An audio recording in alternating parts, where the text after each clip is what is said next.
सावित्री एक राजा और रानी दोनों सावित्री व्रत का धर्म का पालन किया, जिसके फलस्वरूप ब्रह्मा की भार्या सावित्री उन्हें दर्शन दी और दर्शन देने के बाद अदृश्य हो गई। कुछ दिनों बाद उस राजा को एक कन्या की प्राप्ति हुई, जिसका नाम ब्राह्मणों के अनुसार उसे सावित्री रखा। सावित्री बहुत ही धर्मात्मा स्त्री थी। एक समय राजा के बैरी सामंत नामक एक राजा ने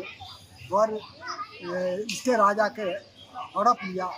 देव जोग से वो अंधे हो गए और पुनः जंगल में जाकर बने। उनके पुत्र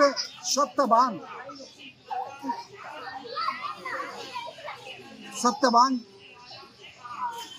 ने वहाँ जाकर ये किया। वो चित्र बनाता था, घोड़े को बड़ा प्रिय था, वो घोड़े का मिट्टी का भी बनाया करता था, इसीलिए उसे चित्रांश भी करता। सत्यवान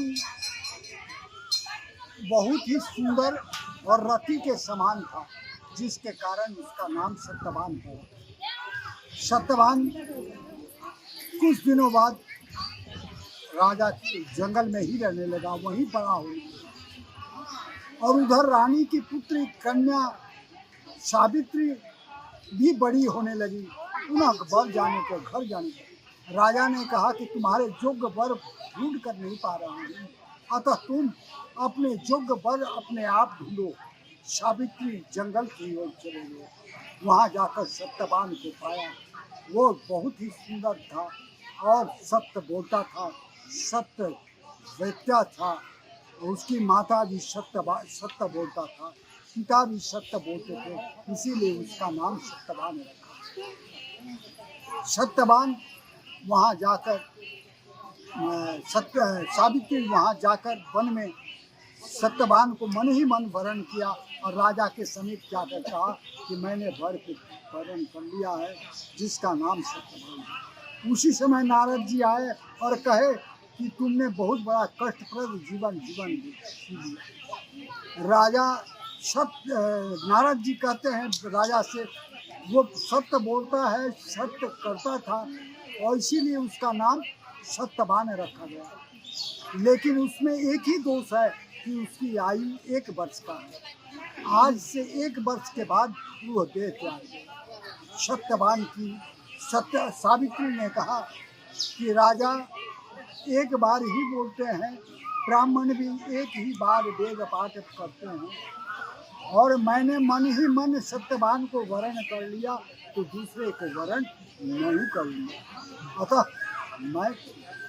नारद ने कहा, हे राजा, आप यदि इष्ट देव को मानने वाले हैं, अपने कुल देवता को मानने वाले हैं, तो राजा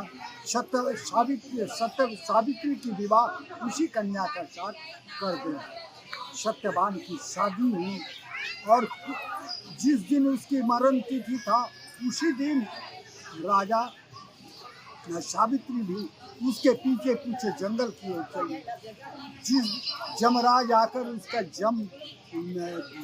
आत्मा को जब छीन रहा है, सत्यवान सावित्री देख ली और देखने के बाद कही कि आप कौन हैं, क्या मुझे धर्मच्युत करने के लिए आए हैं? तो बोला, मैं जम हूँ, इसके आत्मा को कोई दूसरा नहीं ले जा सकता, अतः मैं स्वयं आया हूँ। राजा जमराज की बात सुनकर सावित्री बोली, ठीक है, ले चलो। राजा उसके आत्मा को जमराज उसके आत्मा को लेकर चल पड़ा। जाते जाते जमराज ने पीछे मुड़ कर देखा सावित्री को, तो जमराज ने कहा, एक क्षण तो तू यहाँ तक आ गई, अब लौट जा।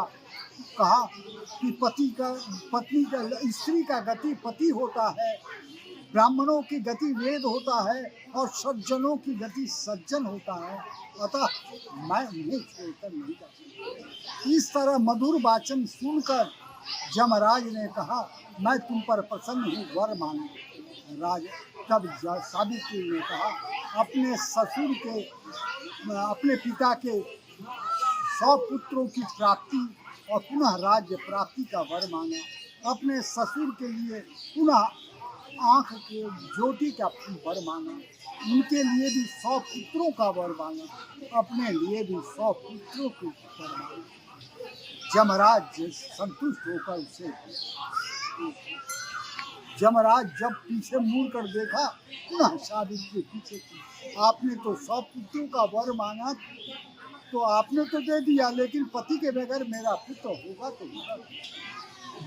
प्रसन्न होकर राजा पुनः सत्यवान का जीवन दान कर दिया, जिसके कारण पतिव्रता स्त्री इस व्रत को नियम के साथ व्रत को पालन करती है, अपने पति को अखंड सौभाग्य प्राप्ति।